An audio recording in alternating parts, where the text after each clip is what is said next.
Assalamualaikum warahmatullahi wabarakatuh. Kami dari kelompok 4 akan mempresentasikan mengenai konsep dan fenomena kuantum. Oke, sebab di materi ini ada 1. Radiasi benda hitam, kedua ada hukum Stefan Boltzmann, ketiga ada hukum pergeseran White, keempat teori Planck tentang radiasi, kelima efek fotolistrik, keenam efek Compton, ketujuh efek gelombang de Broglie, dan kedelapan ada sinar X. Nah, apa itu radiasi benda hitam? Istilah benda hitam diperkenalkan pertama oleh Stefan Robert Kirchhoff pada tahun 1862. Benda hitam merupakan sebutan untuk benda yang menyerap seluruh radiasi thermal yang diterima dengan tidak memantulkan cahaya dan tidak memungkinkan cahaya apapun untuk melewati atau keluar dari sisi manapun. Energi yang terserap akan memanas dan memancarkan radiasinya. Radiasi ini yang biasa disebut dengan radiasi benda hitam. Contohnya pada pembakaran kompor listrik. Ketika menaikkan suhu kompor dari suhu rendah ke suhu tinggi, dapat diteramati bahwa kompor tersebut menghasilkan radiasi benda hitam dan terjadi perubahan dari hitam menjadi merah membara. Kita bisa terlihat contoh dari radiasi benda hitam dalam kehidupan sehari-hari. Berikut gambarnya. Di bumi tidak ada benda yang hitam sempurna. Kita hanya dapat membuat benda yang mendekati benda hitam seperti gambar ini. Ketika kalau radiasi dari cahaya matahari memasuki lubang kotak, kalau radiasi dipantulkan berulang-ulang beberapa kali oleh dinding kotak dan setelah pemantulan ini, hampir dapat dikatakan tidak ada lagi kalau radiasi yang tersisa. Semua kalau radiasi telah diserap di dalam kotak atau tidak dipancarkan keluar kotak. Dengan kata lain, lubang berfungsi menyerap semua radiasi kalori yang datang padanya. Akhirnya, lubang tampak hitam. Yaitu tentang hukum Stefan Boltzmann. Asal hukum Stefan Boltzmann ini dari Joseph Stefan 1835 sampai 1873, seorang ahli fisika Austria menentukan bahwa laju energi radiasi dari benda sebanding dengan luas permukaan benda dan pangkat 4 dari suhu mutlaknya. Penemuan Stefan diperkuat oleh Boltzmann, kemudian dikenal sebagai hukum Stefan Boltzmann. Bunyi hukumnya yaitu energi yang dipancarkan oleh suatu permukaan benda hitam dalam bentuk radiasi kalor tiap satuan waktu sebanding dengan luas permukaan dan pangkat 4 suhu mutlak permukaan itu. Rumusnya sama dengan I itu intensitas, sama dengan P per A sama dengan E sigma T pangkat 4. Keterangannya yaitu P itu daya radiasi atau watt,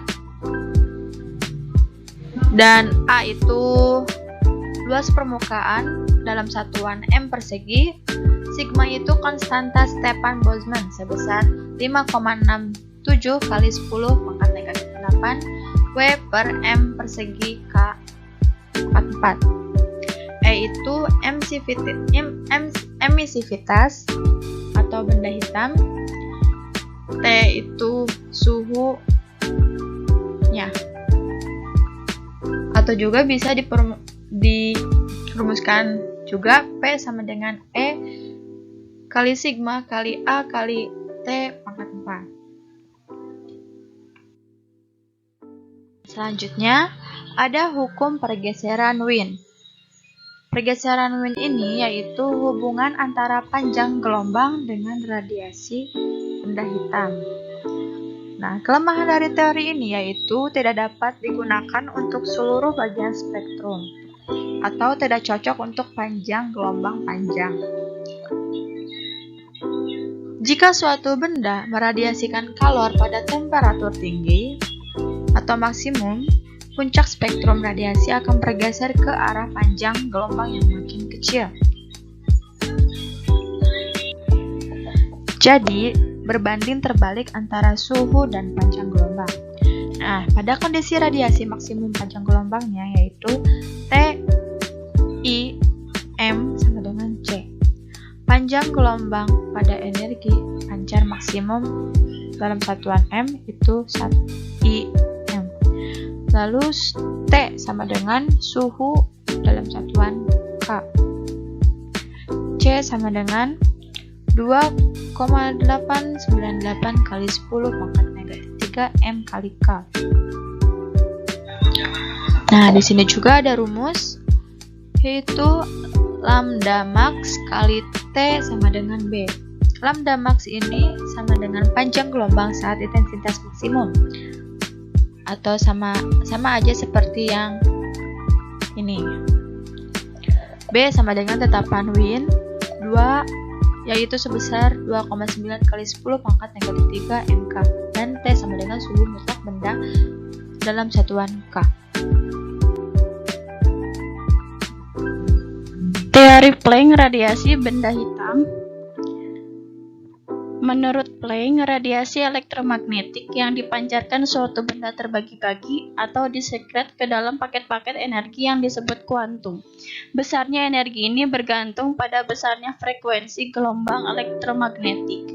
Planck menjelaskan teorinya ini dengan rumus matematika berikut.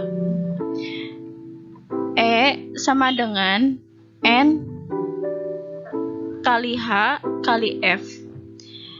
E yaitu energi foton, H tetapan Planck ya, sebesar 6,63 kali 10 pangkat negatif 34 J/s. N jumlah foton, F frekuensi dalam satuan Hz. Selanjutnya ada efek fotolistrik. Efek fotolistrik adalah pengeluaran elektron dari suatu permukaan atau biasanya logam ketika dikenai dan menyerap radiasi elektromagnetik seperti cahaya tampak dan radiasi ultraungu yang berada di atas frekuensi ambang tergantung pada jenis permukaan. Di sini juga ada penjelasan efek fotolistrik. Yang pertama, semakin besar intensitas cahaya menyebabkan semakin banyak elektron yang terlepas. Yang kedua, kenaikan frekuensi cahaya akan meningkatkan EK elektron. Di sini juga ada rumusnya, yaitu EK sama dengan HC per lambda kurangi WO. Lanjut.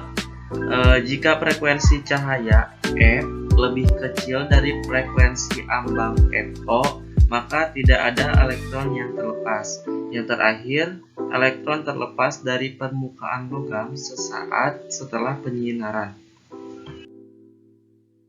Oke, selanjutnya efek Compton. Efek Compton merupakan peristiwa terhamburnya sinar X atau foton saat menumbuk elektron yang menjadi foton terhambur dan elektron. Efek Compton sendiri ini diungkapkan ilmuwan yang bernama Compton pada tahun 1923 dengan eksperimennya. Rumus efek Compton persamaan Einstein adalah E sama dengan mc kuadrat, E sama dengan mc, c sama dengan p c, di mana E sama dengan energi atau J, M sama dengan massa dalam satuan kilogram, C sama dengan kecepatan cahaya M per S.